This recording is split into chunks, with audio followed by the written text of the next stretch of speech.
for discipline and disciplined effort on the path of the Bodhisattva.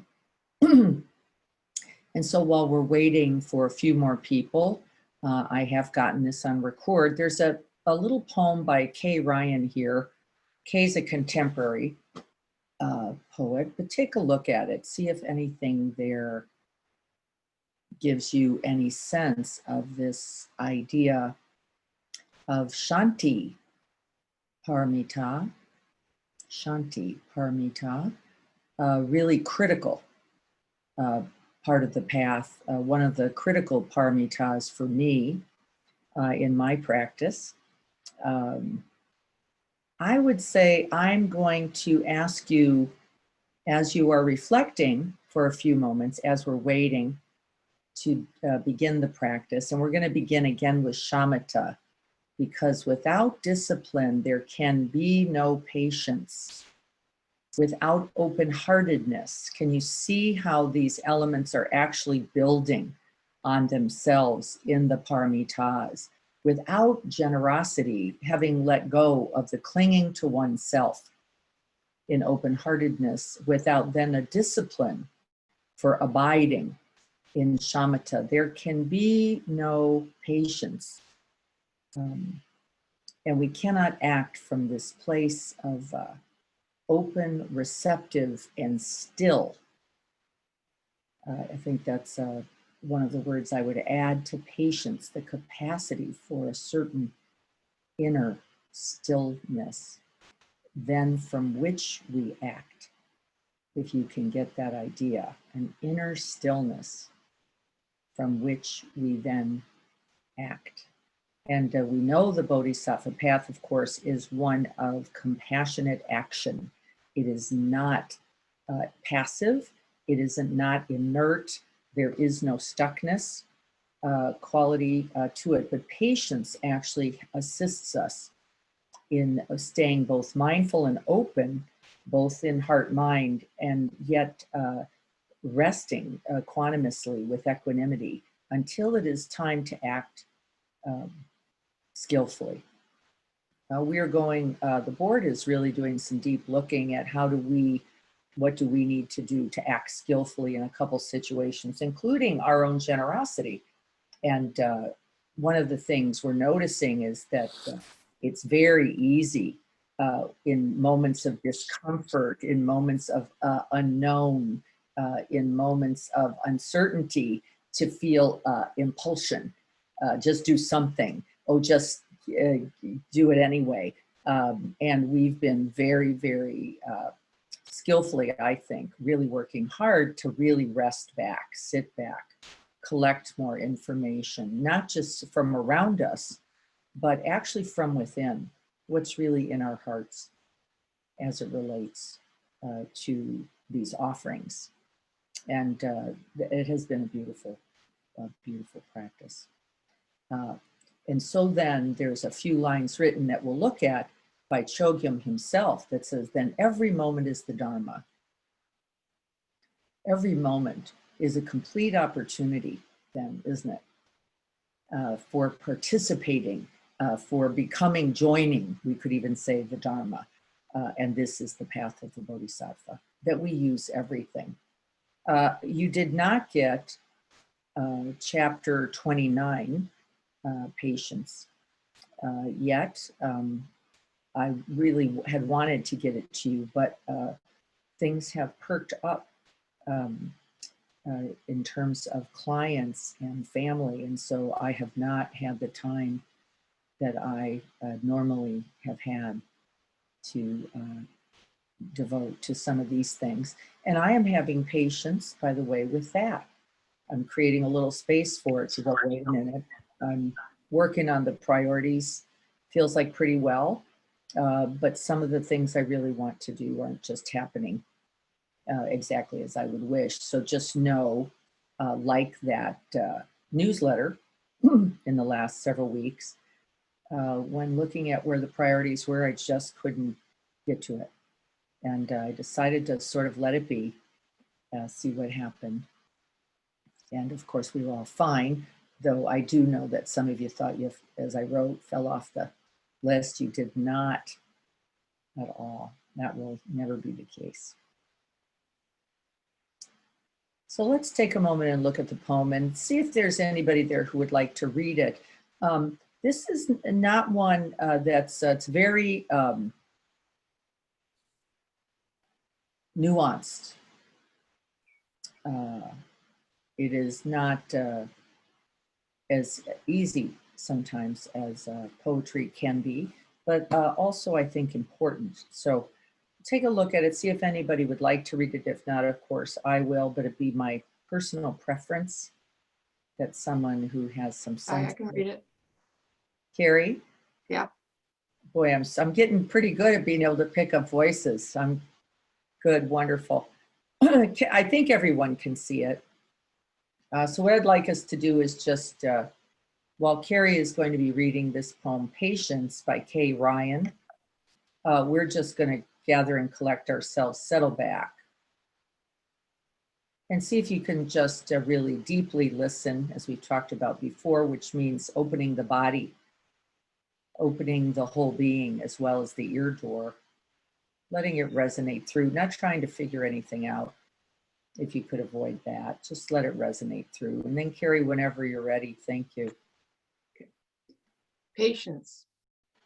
Patience is wider than one once envisioned, with ribbons of rivers and distant ranges and tasks undertaking and finished with modest relish by natives in their native dress. Who would have guessed it possible that waiting is sustainable, a place with its own harvests, or that in time's fullness, the diamonds of patience couldn't be distinguished from the genuine in brilliance or hardness. Can you read that again? Or that in time's fullness, the diamonds of patience couldn't be distinguished from the genuine in brilliance or hardness. It's beautiful. Patience cannot be distinguished from the genuine diamond because it is the diamond. It is the diamond, though it is not so flashy, is it? And she speaks of it again here in the poem. Distant ranges and tasks undertaken and finished with modest relish by natives in their native dress. That means in your most authentic self. It is not a pulling back. It is not a shutting down. It is not a, we often think of patience, don't we, as a holding ourselves off, which is actually completely mistaken. Patience is an action. It's actionable. It is, the whole of us is invested, embodied, and engaged. We often think of patience as separating, away from, disconnected, right? Can you think of some other words, folks? Can you write them in the chat? When you think of patience, we have a very confused idea about it. I just gave you a few ideas. What other ideas do we often have with patience? It can be fairly negative connotation. The ones I've used are holding back, stepping out or away from, disconnecting, you even repression. We can think of patience as repression. And what other words can you think of? And then I'm going to go to chat. Let's see what we've come up with. It's completely misunderstood. Yeah, disconnected, chipping away, repressed. Yep. Virtuous, yes. And also what comes with that, Caroline, is what? Like impossible. Like it's a virtue we rarely can accomplish.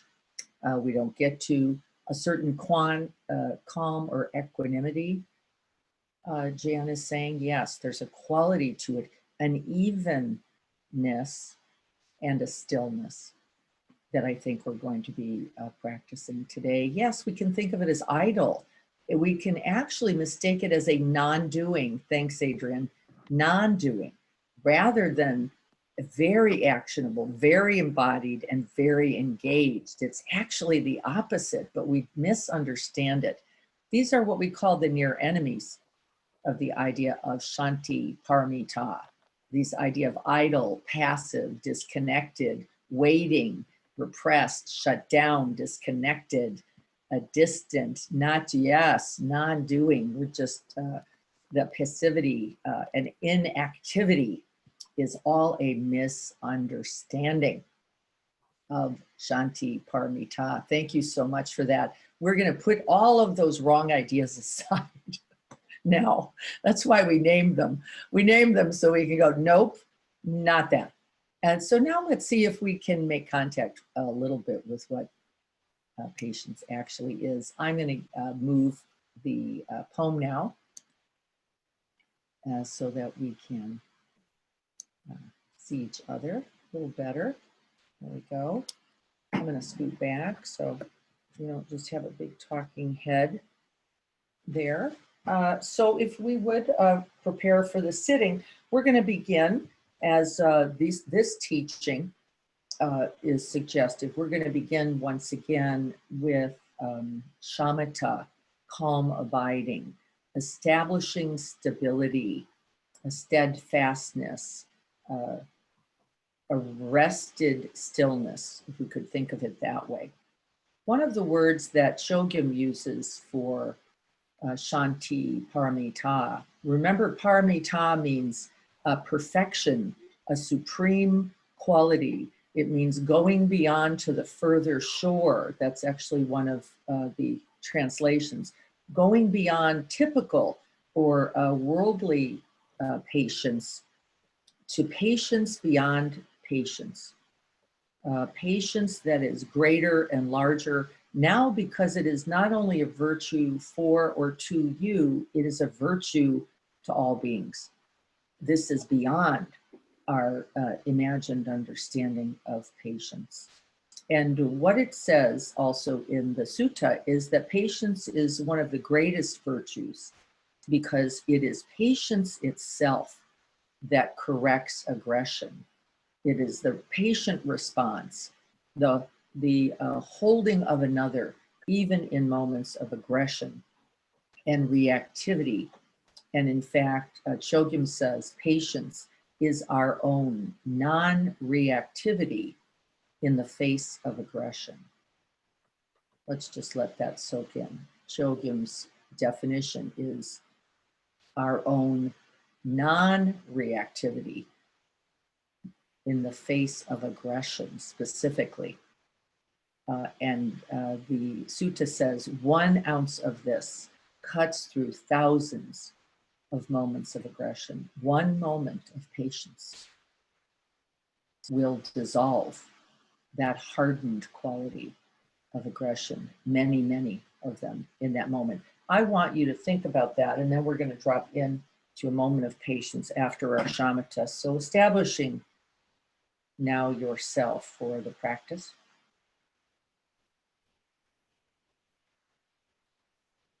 We're going to bring that open-heartedness along with the disciplined effort.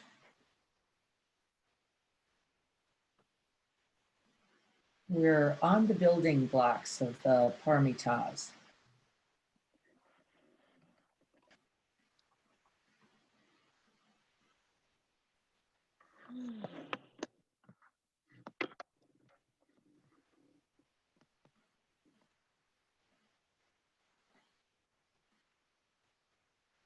And in the Kshanti Paramita, there is no waiting.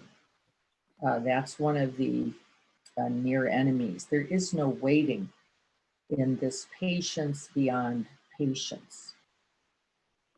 There is only the still, open-hearted abiding.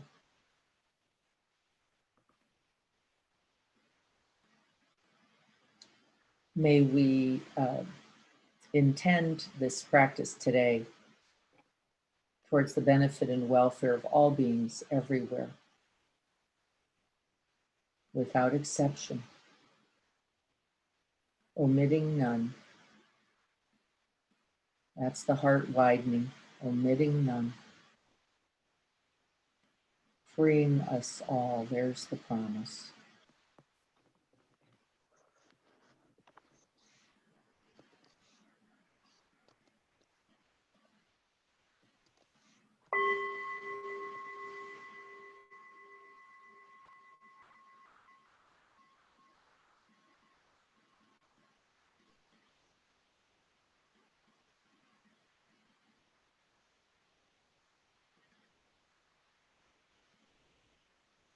And so taking these beginning moments to adjust, make these minor and subtle adjustments so that you're comfortable in your seat.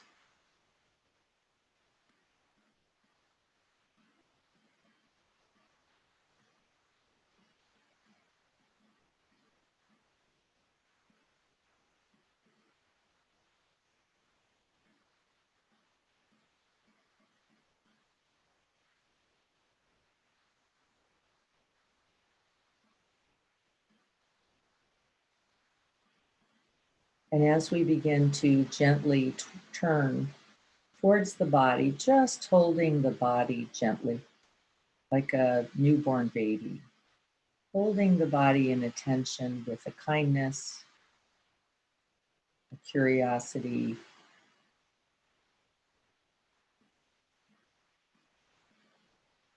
just breathing.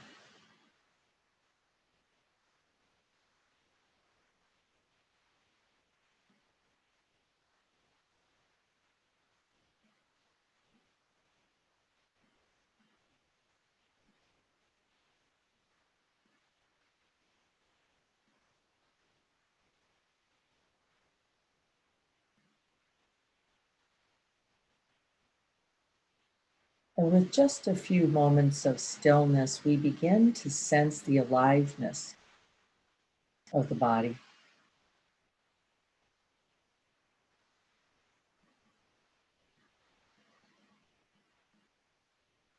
Its vitality known by sensations.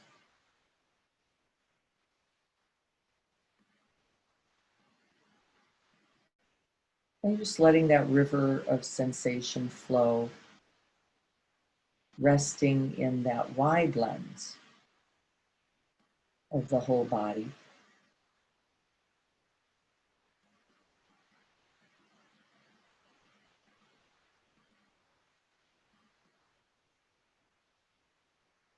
And you can feel the mind beginning to settle in.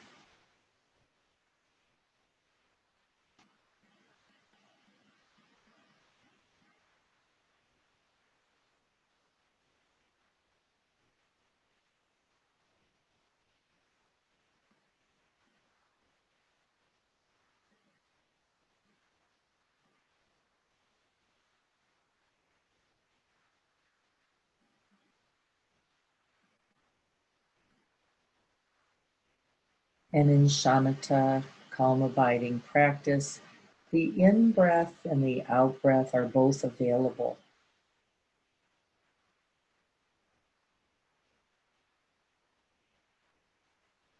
And we see if we can remain steady, still, both on the in breath and the out breath. Very different breaths with fairly different experience. And we're cultivating this equanimity really right here.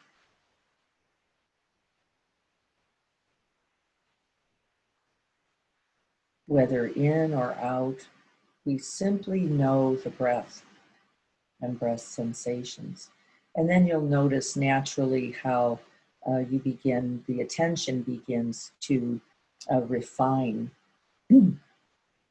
so that you can find a place where you can rest in the sensations of the breath most vividly.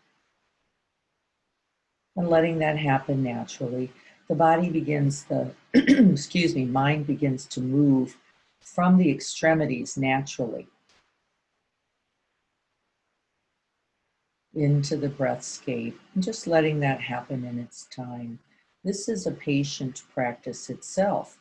This is letting the flower bloom in its time and bringing some trust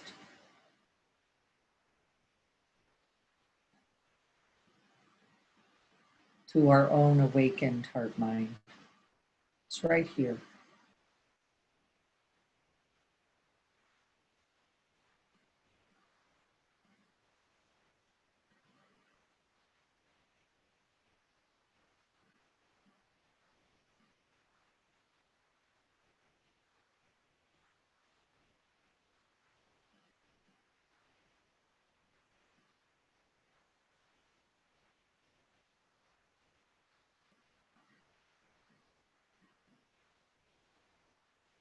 And we can also begin to cultivate patience, Kshanti, Paramita, right here by not becoming aggressive or reactive to the naturally discursive mind. Patience is invited right here. And so, with a friendliness, and that disciplined effort, we notice that the mind wanders away off into its habits.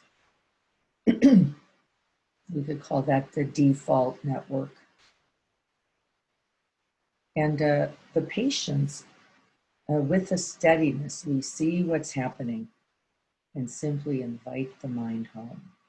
Non reactive, non aggressive.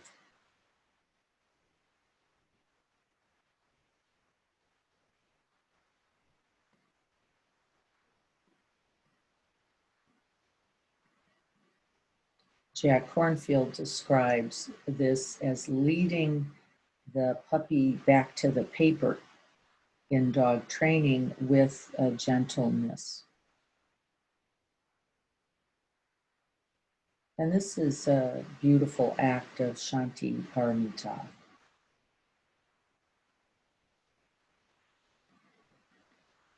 With discipline, but also a friendliness, an understanding, a steadiness, a stillness.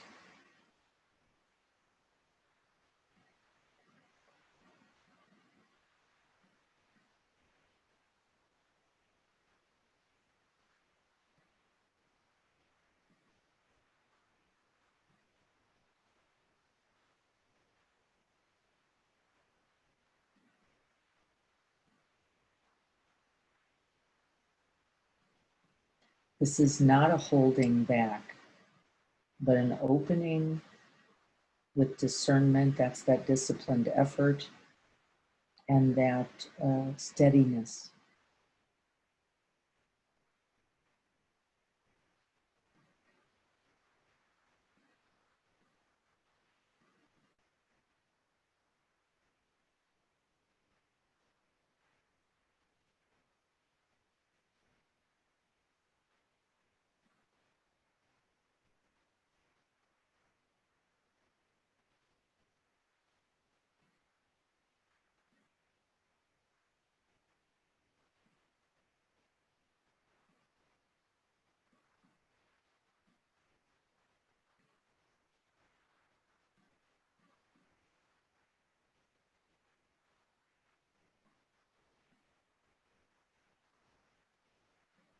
Non reactive, non aggressive, non clinging.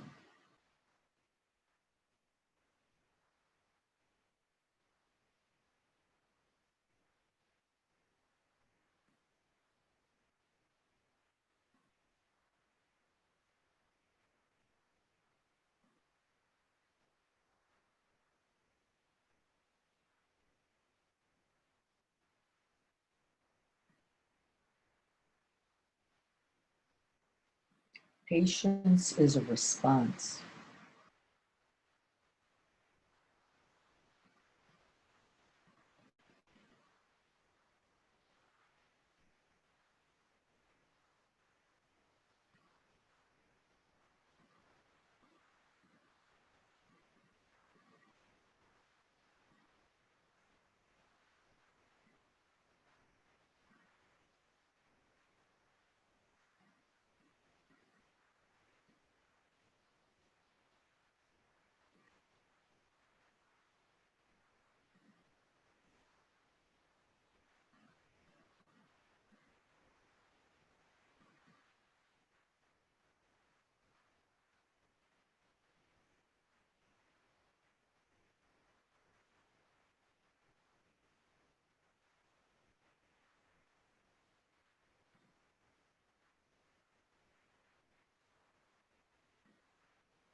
And see if you can feel what the quality of patience might be as we are purposefully intentioning its invitation in this practice.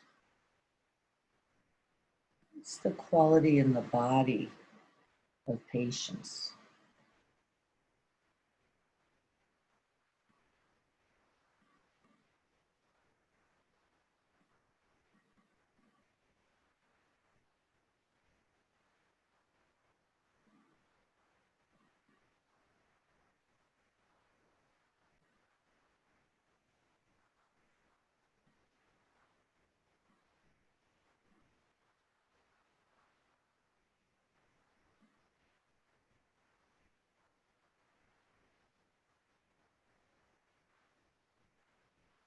Can you feel its receptivity?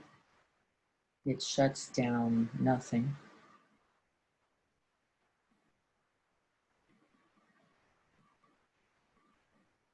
Can you feel its presence? It's not waiting for another moment. Patience is only enlivened in the present moment.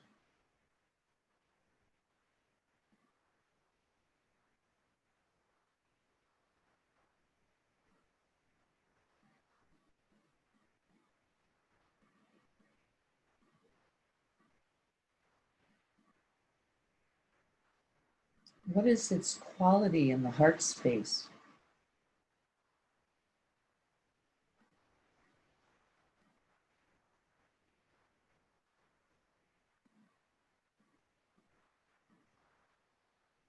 There's a sense of room, spaciousness.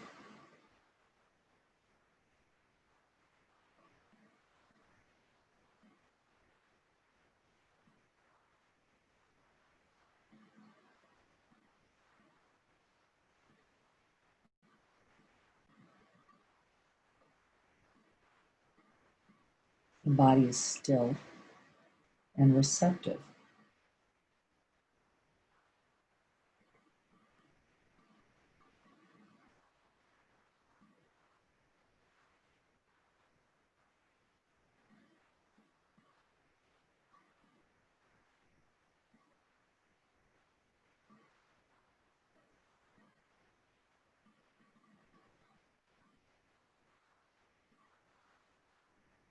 What is the quality of mind?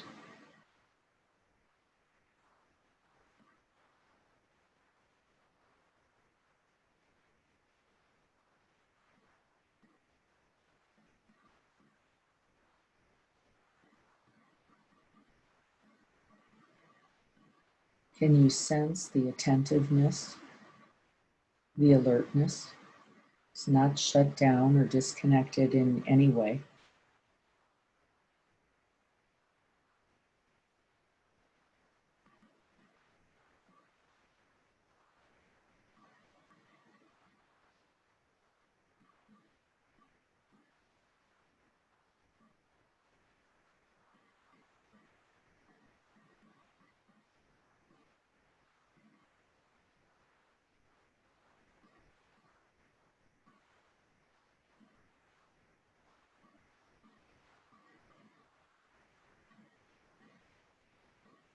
And then I'd like you to reflect for a moment. We're going to see if we can embody Kshanti Paramita a bit. Can you reflect on a moment when you were reactive, aggressive, confused, angry, and someone responded to you with patience? I want you to look, feel into the qualities of that offer of patience to you. What was happening there? How was the person looking as they were offering you Shanti Paramita? There is a serenity, a stillness, an openness, a sense of connection and understanding, a sense of space and room.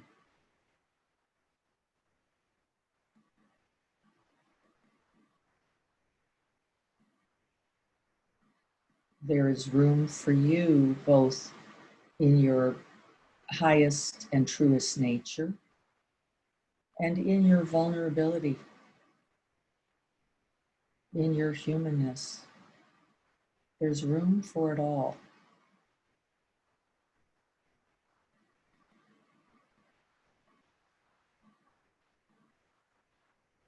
Can you get a sense of their own embodied presence? They're very available.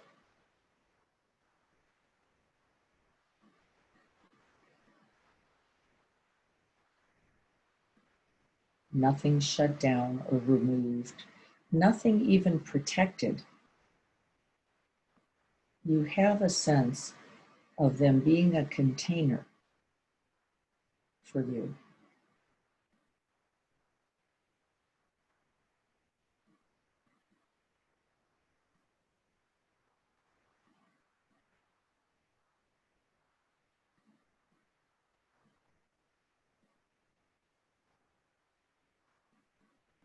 Patience cuts through all aggression.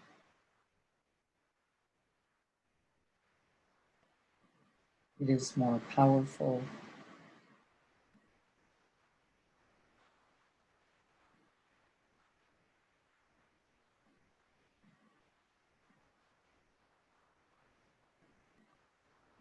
And requires practice.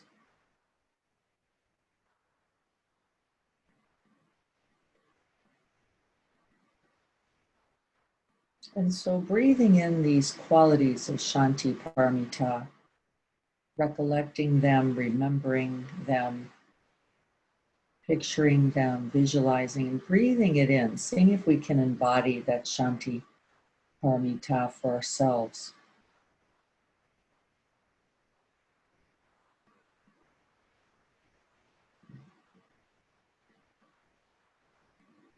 The same brilliance, the same qualities as the diamond in that poem.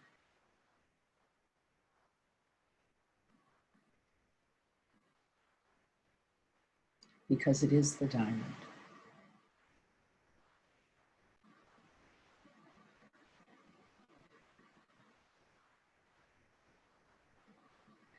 And then I'd like you to let go of that image of that offering of patience to you. And I'd like you to recollect for a moment a difficult moment, mildly so, where someone was aggressive, someone was upset, maybe frustrated or irritated. Maybe there was blame or judgment happening towards you. And we're going to invite that response now, that Kshanti Paramita. I want you to stay embodied,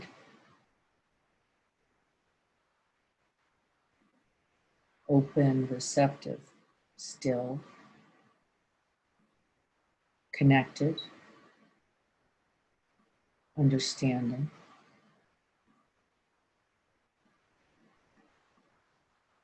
non-reactive.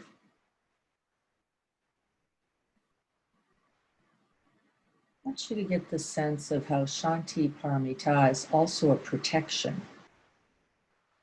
It actually often stops aggression in its tracks.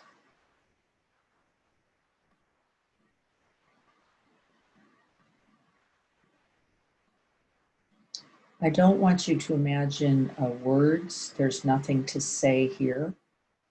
I want you to embody Kshanti Paramita. There's no actions yet to take. A quality of being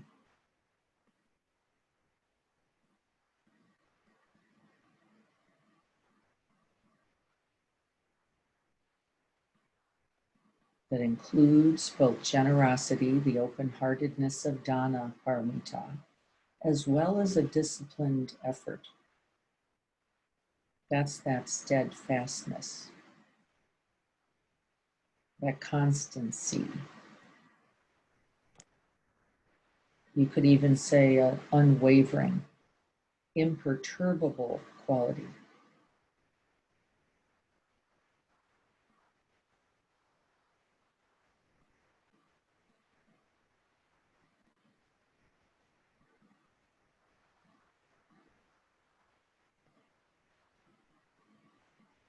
Kshanti Paramita is often symbolized as the vast ocean, wide enough to not only abide, but to hold all waves, all reactions, all aggressions, even the storm. A holding container, vast open ocean, a boundless heart.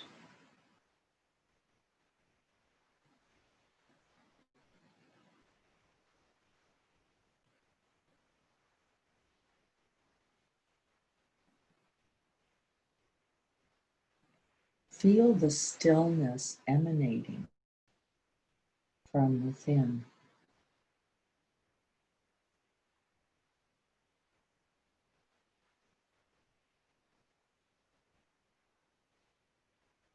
It requires that deep cord of connection running through the body, grounding us.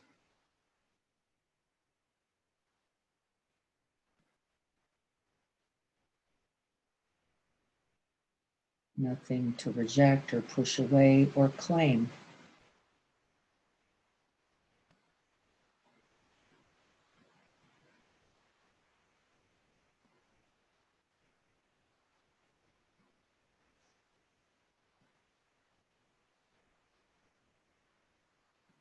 And whatever that little vignette was of this person with irritation or aggression, reactivity, maybe distress or drama, blame or judgment.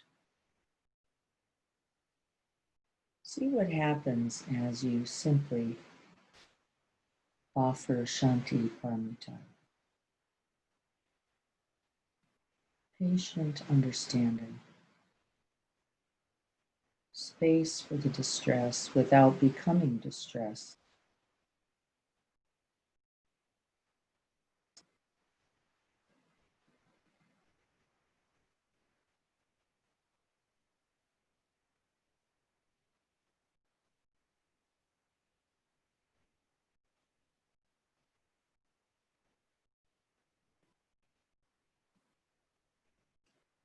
And you may see now that Shanti Paramita requires that you stay with yourself, that you don't get too far out and over into the distress of the other, that there is a grounding pole in the awakened heart that allows it to open but be stable and steadfast.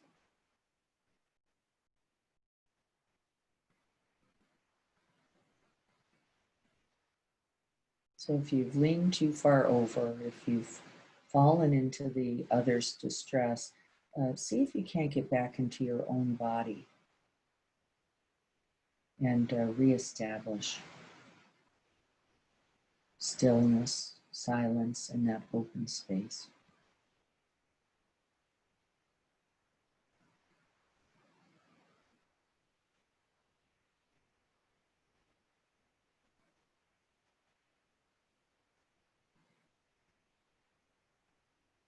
Notice what's happening in your own body.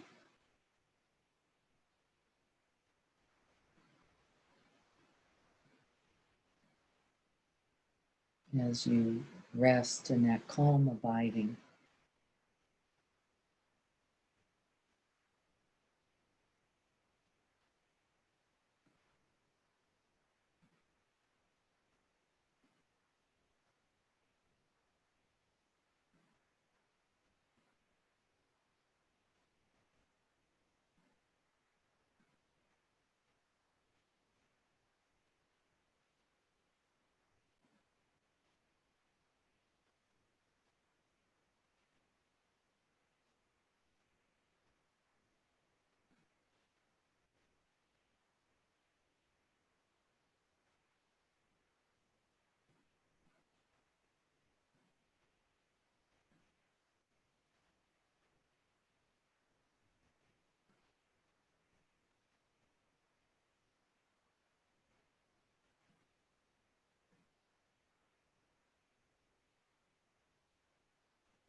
And if you feel like you need a moment where you need to refuel, renourish, take a step back for respite, that's just fine.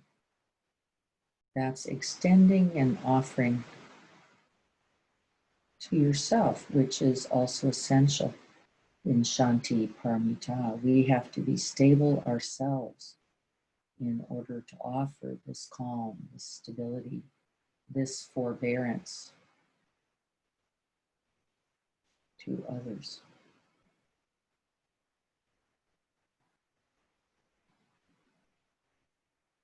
And in fact, you might come back completely, letting go of the other for a moment. Let's rest in this. Let's rest in Shanti Paramita, being extended to yourself.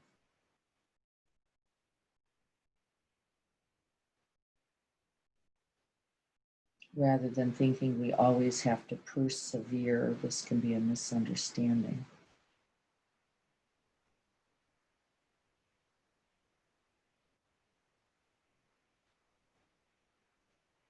Now, the forbearance quality is a little misunderstood. There's a softness, a presentness to oneself that's always available here. And so we're going to offer that Shanti Paramita to ourselves, our own needs for rest. We offer that patience, understanding, non-reactive, non-aggressive, no blame or shame.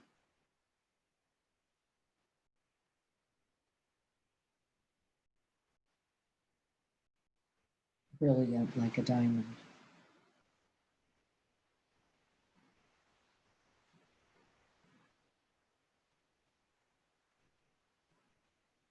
But steadfast. There is also a stillness. The word in the poem was hardness, but that's actually just equaling that groundedness, not a shutdownness.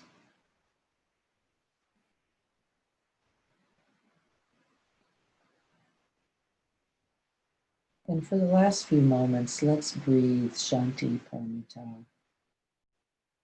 Become intimate, connected, familiar. Let the whole body know this sense of patience.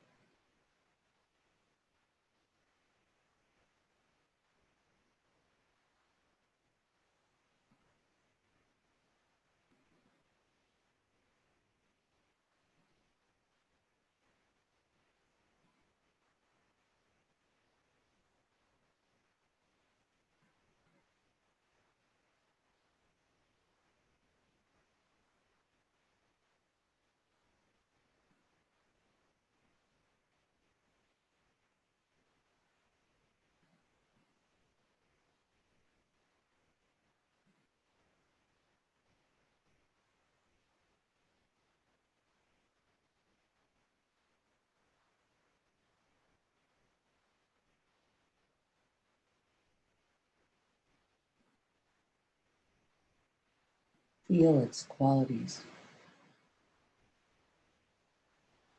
Seeing that they are available within you.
So taking a moment, being gentle with yourself, offering some stretching, gentle movement.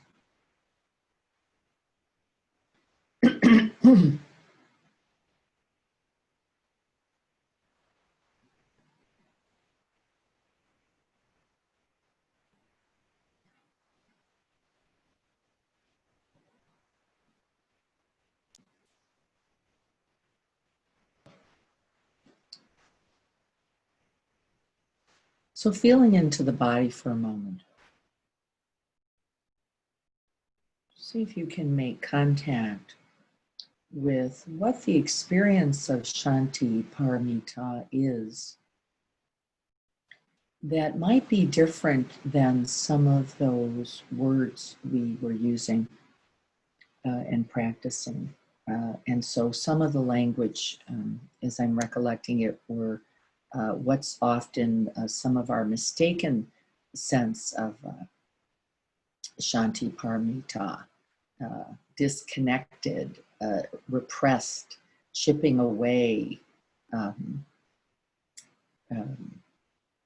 removed, shut down, um, holding it in, I think is often one of the ways we can misunderstand idle.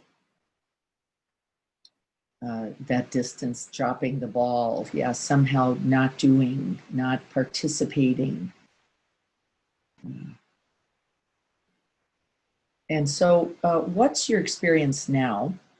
You can go to the chat. What's your experience now as you're dropping into Shanti Paramita, this patience beyond patience?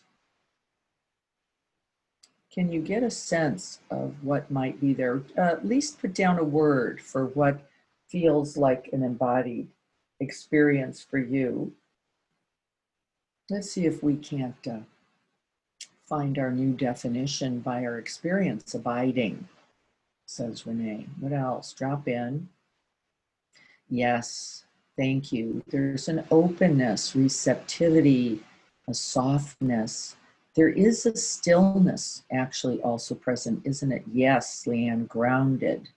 You can feel it. There's really an available space here in this calm, abiding, stable, receptive, complete acceptance. Yes, there's a lot of acceptance. There's big arms in patience, isn't there? You can feel that wide open ocean that is frequently the metaphor. It's a big space for all the movement, all the worldly winds to be held, trusting, caring, and loving. Expansive, peaceful, yes, there's a big sense of space with this type of patience. Shanti, big heart space, that's right. That's the space. Seeing above and below the surface of the ocean. Yes, thank you, Victor. That's actually true. The space really isn't limited in any way, is it, to the ocean or the waters itself. It has the beautiful big sky above it and the deep depth of stillness beneath. This is Shanti Paramita. Not just the wavy surface, but held by the open space, the boundless heart, and a willingness, yes. It has to be receptive. It can't be rejecting and pushing away. It actually will, by accident, breed a type of, it's another form of aggression that will actually make that froth up the distress that is already there. Is there anything else before we go look at the Chogyam's languaging for Shanti Paramita? We're going to go back a little bit. We have one more thing to finish in the previous chapter on discipline, but is there anything else about the practice itself that anyone might want to say? If you do, please come on, give a signal or just say good morning, and let's chat for a moment. Otherwise, we will move to the chapter.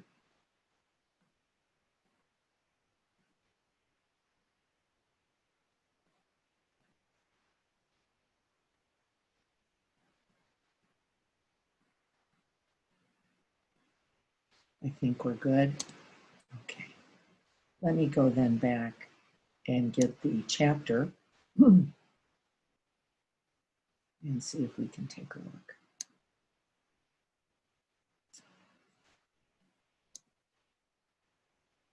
And remember, we did not complete the chapter on Sila Paramita. There were a few things in that chapter. I didn't want to go too far. But before we get to the chapter, I don't know where to put that. Let me minimize it. It might be best. I want to ask about how do you imagine then that patience will be a requirement? Remember, we said we're developing building blocks. Ultimately, this is a hologram, but we're adding threads. We're adding elements. We're adding planes. We're adding dimension in this Paramita practice. And so we started with this open heart that does not only hold itself, right, but that is willing to give up self-reference, willing to give up ego elements, just a self-clinging notion, self-preoccupation. That is the essence of the Mahayana path, is that it is not just around oneself and one's experience, but it begins to understand that all experience is a part of a larger holding container of experience, that your humanness will inform, influence, and ultimately not only impact, but heal that in others. So that was the beginning. That was Dana Paramita, that this selfless is the word that Chogyam used, but it includes the self. So we just want to remember that. And then we moved to this Shila Paramita, which was this understanding that without disciplined effort, we can overgive, or we can become miserly, stingy, that the habit nature could win out if we did not have sufficient discipline. And so the Shinta practice became essential there, which is how to stabilize oneself with discipline so that we don't get taken advantage of, that we don't get used up, that we don't give ourselves away. And so these two elements got entered in almost immediately, didn't they? Really a balancing agent for each other, which was beautiful. And now we enter patience. And so if you were going to reflect on that, what would be so important about patience as it relates to Dana Paramita, generosity, selflessness, and the discipline? How is patience important? And the way I reflected on that was last night when I thought, how could patience have served me this week as I was practicing with the disciplined effort of Dana? Really making contact and then just making the genuine offer, as we talked about. We talked about exchanging for oneself, just placing and letting go, placing and letting go. I've been practicing that all week. It's gotten much more natural for me, just the holding and letting go, holding and letting go. And then the disciplined effort that I was practicing was not thinking, not getting caught in thoughts about making the offer, seeing if I could drop into the wisdom of it and the love of it and let that be sufficient. How would patience serve there?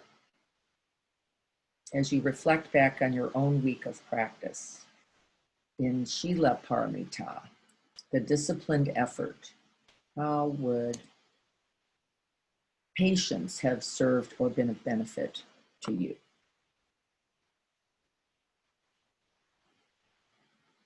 Did anybody notice that they didn't do very well again with the disciplined effort? Anybody catch that? Like, wow, it's harder. It didn't get any easier, did it? If it did, then you need to get in my seat, because it didn't get that much easier for me. Patience then would have been what we could have offered when we saw the humanness, right? When we saw, even with disciplined effort, our vulnerability and our humanness, our fearfulness, our own reactivity in relationship to these paramitas. Patience will be the holding container for us, won't it? It will allow us what? To continue, won't it? Can you sense that? That with patience, we're going to be able to continue, even though we didn't get it all right, even though we either underdid, overdid with the disciplined effort, we either abandoned it altogether or sometimes can get too strict, too rigid and tight. That can be one of the problems in the disciplined effort. Now patience steps in. It says, no, no, no, no, let's continue. Let's continue. This is important. And so I want to see if I can get to, I might need my glasses for this. Let's look at the intentions and actions. There's just one thing, other thing, and Chogyam calls it this threefold purity or the threefold logic. I'd actually never heard that word in the threefold purities. He calls it threefold logic. And we recite it actually often. And so what you will hear me say, that is what exactly Chogyam is talking about here, is may I cause least harm. You know this? May I then, in not harming myself or others, just by the stillness of this very practice, just by the very sitting here, I'm doing less damage than I could otherwise do. This is good news. And then by that very just stillness, that very being there and not habitually playing out my habits, I can then begin to become a virtue. I can begin to cultivate virtuous qualities and contribute to the good. And that's the second intention. May I then contribute to the good, to the welfare, to the benefit. And that's the second. And then the third is, may I do so not only for my own benefit and welfare. This is that egolessness, selflessness. May I do so now. This is the Mahayana definition for all beings everywhere, without exception. And so that's the threefold purity. He defines it here. And what he's really saying to you is this is the Bodhisattva path. And so he names it. The ground is your individual commitment to the practice. The path is actually working the practice. And then the fruit is the fulfilling of it, the virtue, the benefits that come out. Discipline is formed around your intention every day. You know the disciplined effort of an intention. Just the remembering to call it up every day is actually big work. We get so distracted, don't we? We get so caught up that we literally vault ourselves out of our bed each day without taking those 20 breaths and really allowing that dharma, that wisdom to seep into us, and compassion so that we can make commitments for our day. And that's what he's saying here. It requires a disciplined effort to even make an intention. Here's the three types of discipline related to that threefold purity. He says, bind yourself. You're going to stop causing trouble. That's that cause least harm part. You're going to give that up. And that should be the first intention, rather than I'm going to save the world today. Not that that's not worthy and good and wholesome, but that we have to begin by binding ourselves. And what he means by that is not fettering or collapsing ourselves. He means by being present with, by staying close to home, knowing oneself, and that without that we're going to cause harm. And so binding ourselves is that cause least harm part. Binding yourself to the discipline and to the dharma, these are the sources. And I just say binding yourself to the good. Stopping the acting out, stopping the indulging, stopping the old habits, and binding ourselves to that which is wholesome, that which is essential goodness, both in ourselves, the dharma in ourselves, and then in the world around us. And if we don't do that, we have no capacity, do we, to act skillfully. Wouldn't be possible. We are not indulging the neurotic or the pleasurable. We're not following our old habits. That's really what this means. I'm going to move over here. You keep the discipline of not being a nuisance to yourself. Yeah, like trouble for yourself. And beyond that, the discipline of not being a nuisance to others. You become a decent person. He's not meaning there that you are not a decent person. What he's saying is that natural decency in you begins to be revealed when we're not acting out some of our old habits. We can see more clearly the diamond in this, in us, and in our Bodhi, hearts. You learn to give up ego-centered, we already knew this, and relate much more to the notion of Maitri or loving kindness. Yes, when we're not quite so stuck in ourselves. Basic uprightness. What he's really saying here, by the way, I'm going to look at some of these words, but really what he's saying is that it's a, you can feel the quality of it in others. You know it in them. That's what he means by basic uprightness. There's a nobility, a stillness, you might say, particularly in times of difficulty. There's a quality in the bodhisattva. You sense the ground within them and the stillness there. And it's something you begin to sense you can count on. And you know that feeling like I do. And it's both beautiful and necessary. You give up frivolity. We talked about that word a little bit last time, and I thought, I love the word. It's not one I use. But you don't act it out. You're not being foolish. You're not wasting energies. The second discipline, the one of gathering the good, he just talks about that here. That naturally happens, by the way, when we are binding ourselves to the Dharma. I guess I'll use his words. When we are causing least harm, what will naturally happen is that there then is an available energy. Can you feel it yourself? When I'm not just acting out and running around like a chicken with my head cut off, when I can take moments for stillness and abiding, what naturally happens is there is an energy available and a very strong desire to contribute something of benefit. And I have the resource, the energy, and the resilience for it when I am not wasting energy in my otherwise habit nature. And he's calling that non-aggression. There is also an emphasis on realizing the value of your teacher. Oh, I just thought this was cute.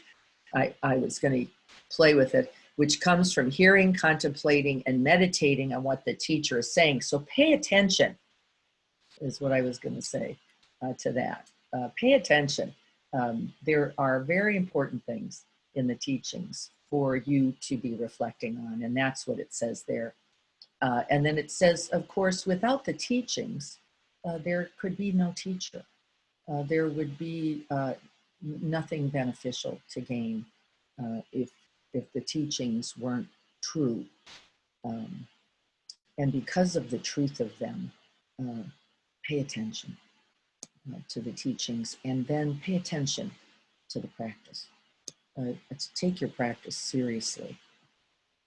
You understand that everything that happens in your life, whether it's burnt rice or milk, is a part of the Dharma. You stop going, if only I could get some other conditions, if only I had another life, if only there were some other things happening, then I could really embody goodness and the Dharma. And the Bodhisattva path says, no, everything is being used to cultivate these paramitas. We apply the Dharma to our personal lives all the time. And then that third purity, there he has it there, is that we do so not only for ourselves, but for others. We've talked about that. I loved this little analogy of his.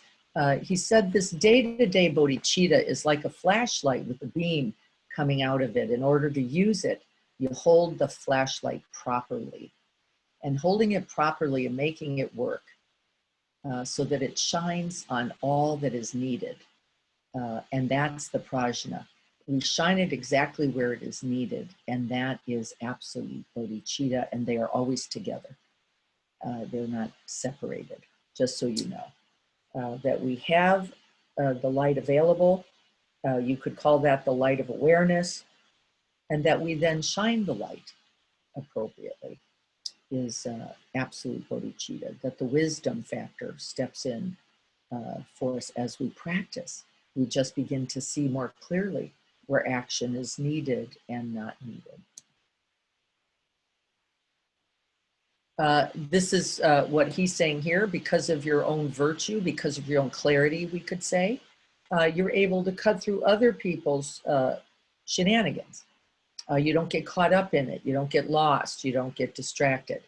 You're able to see, wait a minute, this is just their way of doing it, but you don't get caught up in the drama, you might say, of another person's samsara.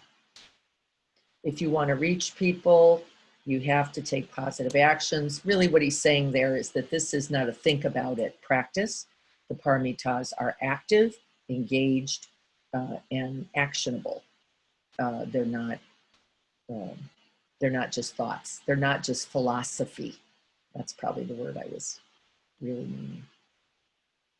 He says, treat the whole world like an emergency room. I thought this would be perfect for Renee. Treat the whole world like an emergency room. I think we need Renee up here to give us instructions. You know, we're prioritizing, aren't we? We're deciding what needs to be attended to right now. We're assessing situations. We're not just using people's own reports because, right, somebody walks in with a cut finger and they're dying.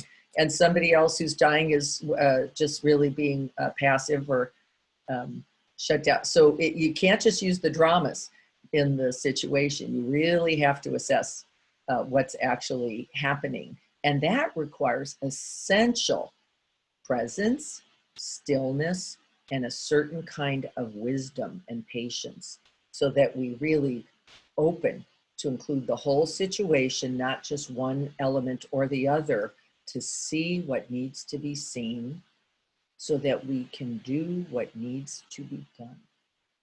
These are the basic principles. We go beyond our own preferences. We already know this, our own neurotic habits. So for example, I have I'm an active character, they call me. So I might be too easy to run in. That might be an old habit of mine, to step in and try to fix. I've worked on that a lot. I don't do that like I used to. I would say that has been generally, not always, but generally resolved. That I can take a step back and get still before stepping in. And I'm getting better and better at that. And that level of wisdom actually has provided more energy, more availability for me so that I can act most skillfully and also sustain the actions. Sustain the actions. Making discerning decisions about that. When you're practicing Sila Paramita, you are able to settle down and make yourself home in whatever the situation. He's saying in this universe. That wouldn't be my language. I'd say settle down with what's happening in the present moment. That we can be right here with whatever it is and be fine. I think this is enough. I don't think there's anything else critical, but I did want to go over those because you'll hear those and you'll hear me say them. And so now you know that's called the threefold discipline, the threefold purity, and these are the intentions and the actions that follow. And so here then 29, the chapter 29 is on this Kshanti Paramita. And it says here that you are not perturbed by the truth of samsara. You are not perturbed by the truth of samsara. That you understand the first noble truth, that there is suffering in this world. And that rather than continue to resist that reality, to shut it down, to not pay attention to it, you are in really open, even equanimous regard, not only for the pleasures of this world, the sense door pleasures, the pleasure of love, connection, you are also as open to the realities and not shutting yourself down. And so we did the practice today, for example, where I asked you to reflect on someone who had been angry or irritated with you, and how you, as we work on Kshanti Paramita this week, the practice is going to be, can we establish stillness and open with patience, Kshanti Paramita, before taking other action? Can we extend that act of generosity and disciplined effort, they're both there, to others as we confront reactivity, aggression, ignorance in our world, as we confront the first noble truth? A willingness to take whatever time is needed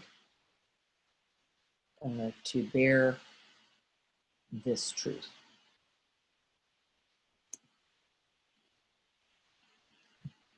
Let me get rid of this so I can see a little better. You bear uninterruptedly. Again, the word bearing implies a bearing down. I want us to be careful. That's not its nature. To bear really means to open and include. There's a softness and availability in it. So let's watch bearing. It can imply, as can forbearance. It simply means to be available. Maybe we could use that kind of word, to be available to what the situation is. And then to be available with patience means that we don't rush in either, that we hold and open and include, but not habitually or react or shut down. You are willing to wait for the harmoniousness of a situation to arise. I don't think he means that. Again, you would misunderstand harmoniousness. He means for its reality to be revealed. You're willing to wait a moment. Again, I'm thinking of Renee and the ED. Willing to wait to see clearly, what's my situation? And that very waiting, that very holding in openness is the forbearance that Chogyam is talking about. It's like waiting for good weather to happen. We don't do it. We hold what is here. We hold what is here till we can see it clearly. There is no greater evil than aggression, and there is no greater practice than patience. He's taking a line right out of a sutta here. So we don't want to fall into the exaggerations. But it says aggression will be that which destroys the world, and it will be patience that saves it, is another line from Shantideva. And it will be patience that saves the world. And so what does that mean? It means in some way, right in the face of aggression, right when you feel completely entitled to say, screw you, what you do instead is stabilize, become still, become open, and abide it all. You become that sky and the depth of the sea, so that you're not carried away by the waves. And so he says paramita of patience is one of the greatest virtues, and I would agree. Here's the aggression is total rejection of what's happening, not clear seeing. It won't be supportive. It requires a high level of shamatha, that calm abiding. We already know that. We practiced it today. You could feel it.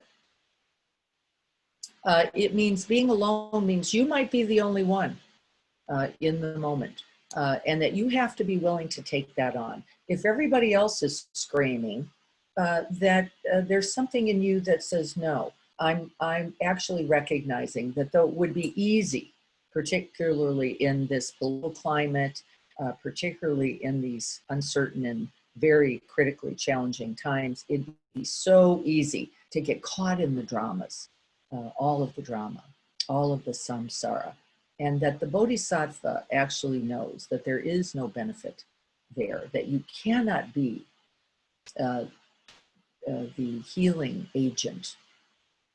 You cannot be the good medicine if you are falling into this reactivity, aggression, acting out, or shutting down also. When somebody is angry with you and you are patient, you are creating 1,000 kalpas.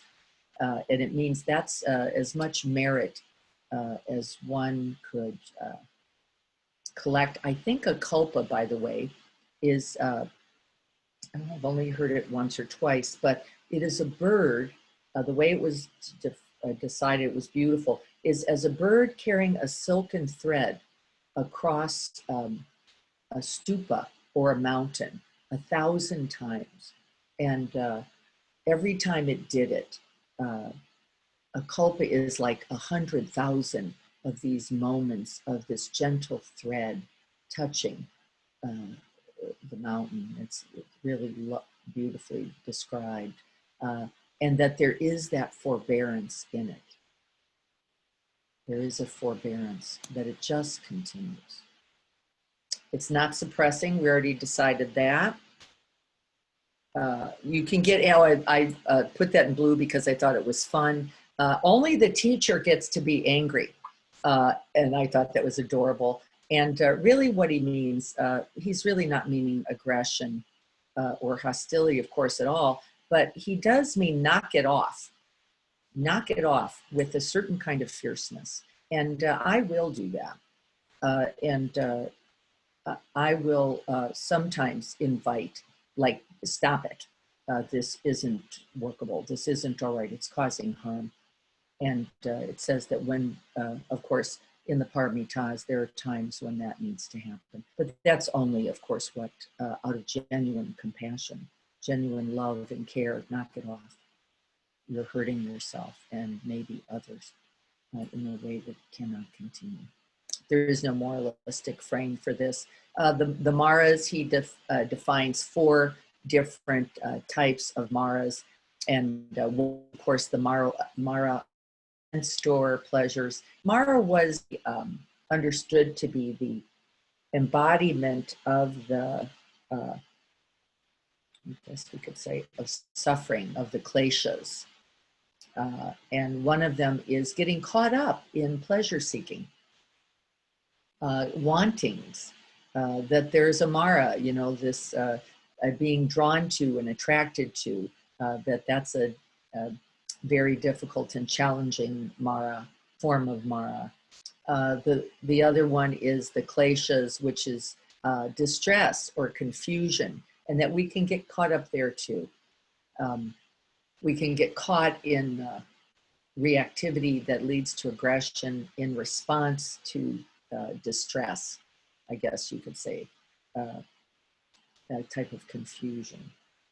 The third mara, the skandhas, just to I, me, mine comes with this sense that everything is personal.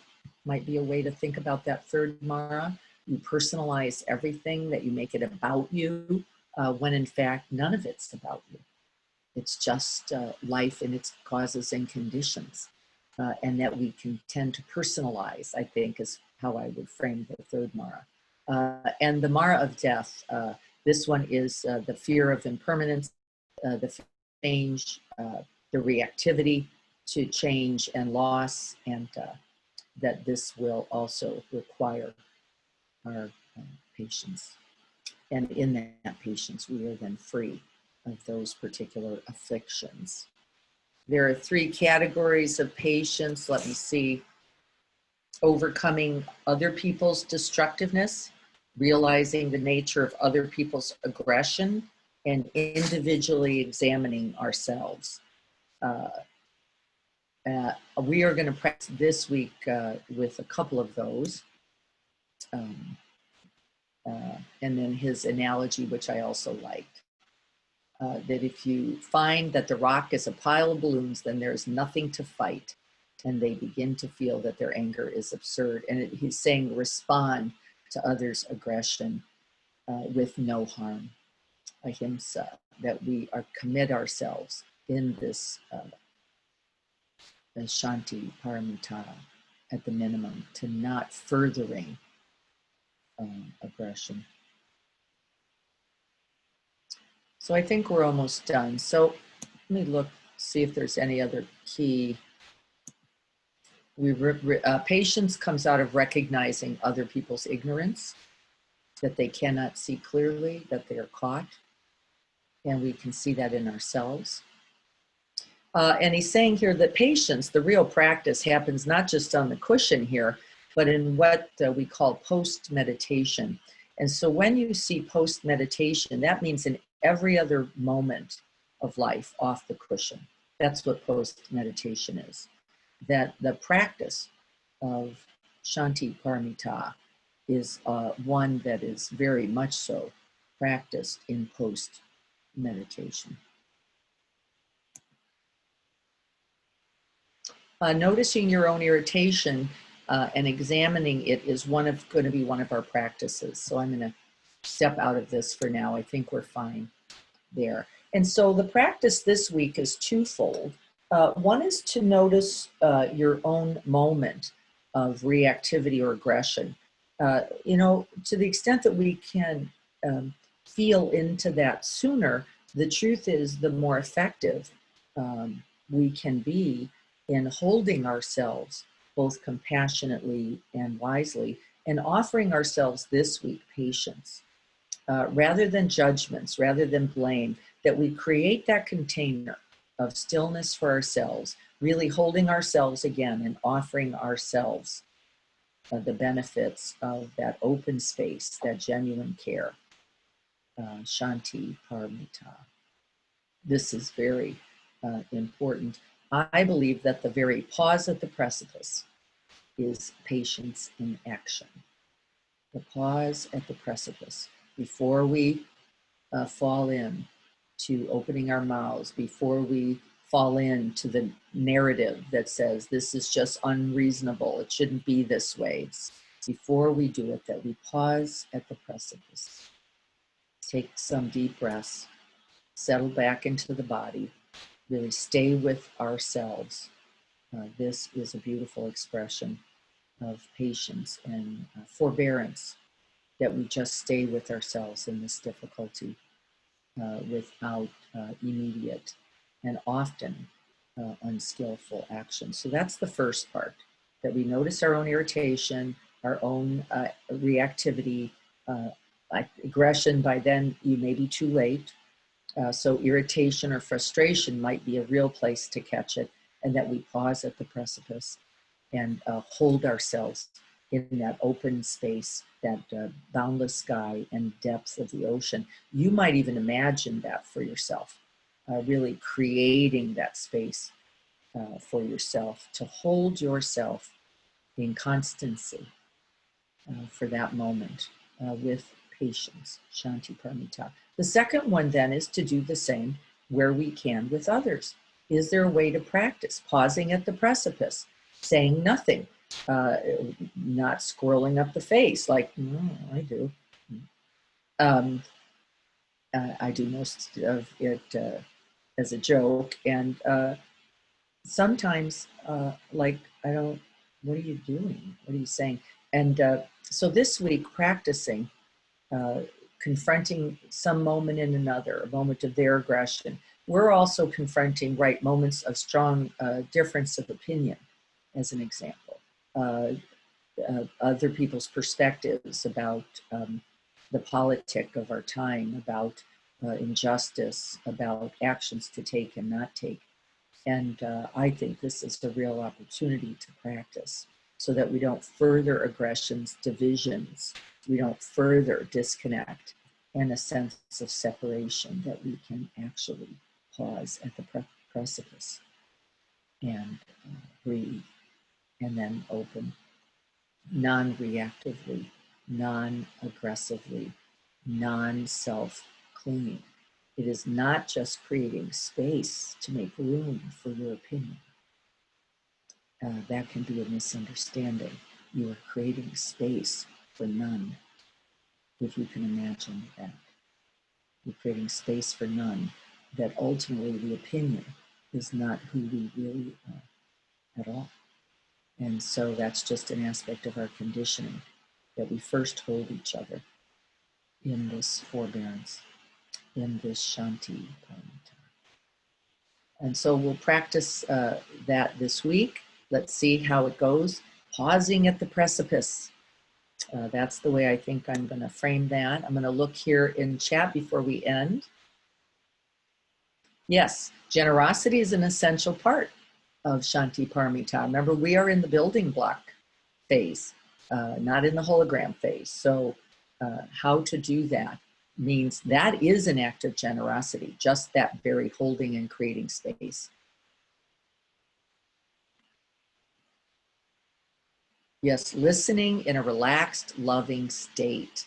Yes, we may not be able to get all the way to loving, not yet, and that's okay. What we can do is create an open space, a non-reactive field. You could think of it that way, in which then love can arise. I'm looking at Andy's statement here, letting opportunities to practice generosity arise as opposed to searching for and forcing opportunities. Yes, we were practicing really the letting go of self in them. You can't really force generosity, can you? It's not actually possible. That would not then be generosity. It would be duty, obligation, or some form of habit. Dropping in before responding, that's a very nice way to understand this. It will be interesting, yeah, how others react to our non-reaction. I love that, Jan, because in fact, it's quite striking. It's really why I want you to make the offer. I really want you to see for yourself what happens when we are not reactive. And the sense of patience is felt. We tried to drop in on it today in the practice. So other people's non-reaction is in fact what I think often happens. So I will look forward to hearing about that with you next week. I will be sending out chapter 29 today. I actually have time today for that in this list of many ways to be of benefit. Kshanti Paramita, let's rest back, creating that boundless open sky above, the boundlessness of the ocean all around, and the depth, the stillness of the ocean beneath.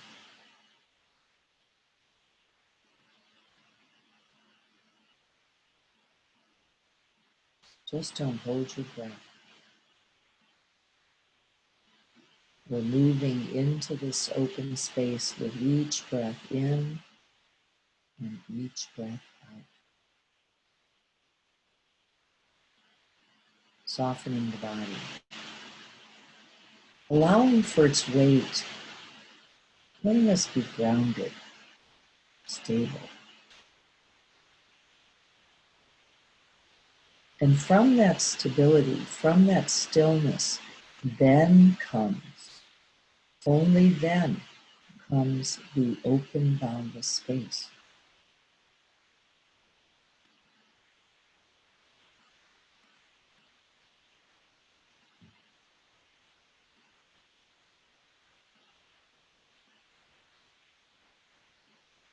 In which the loving, compassionate, kind, interconnected heart will naturally arise.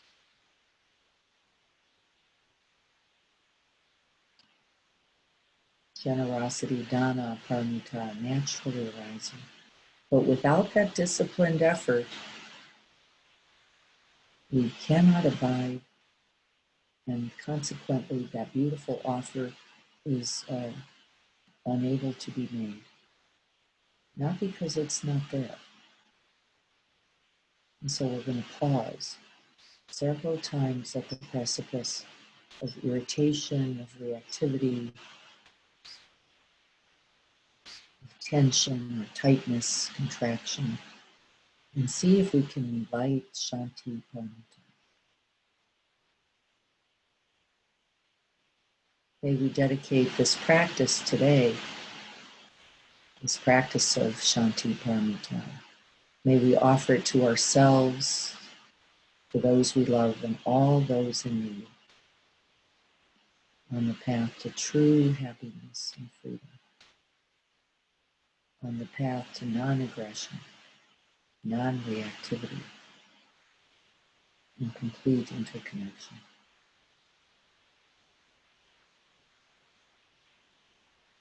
May we all have happiness and the causes for happiness,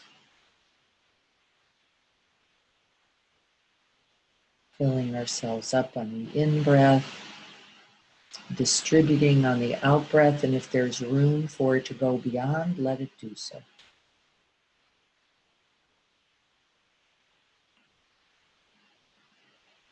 May we all be free from suffering and the causes of suffering.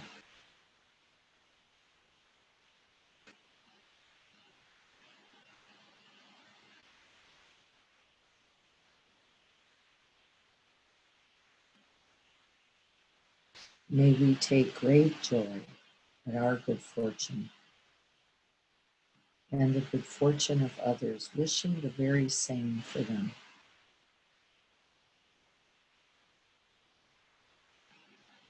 May we share these blessings.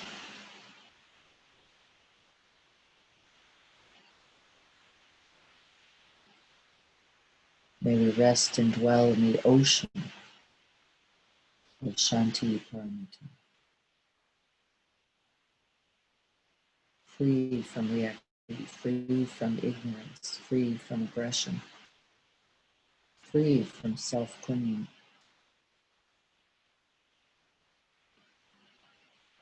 completely protected.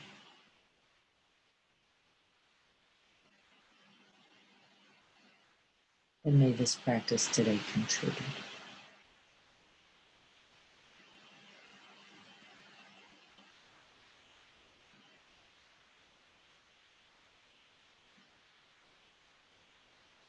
So be it.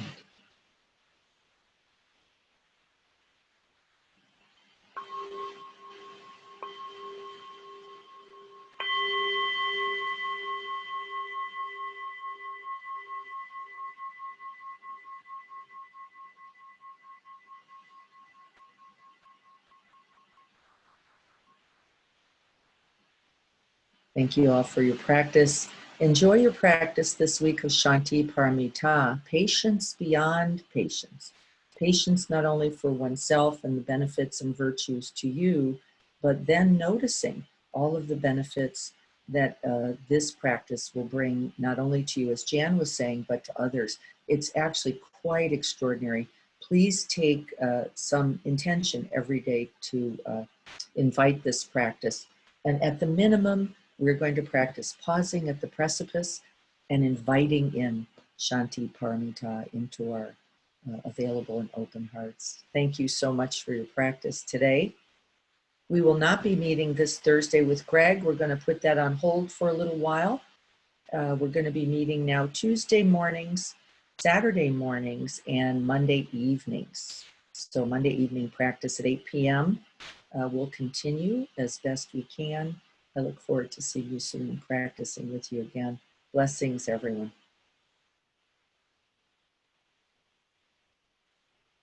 I'll leave chat up for a few moments in case.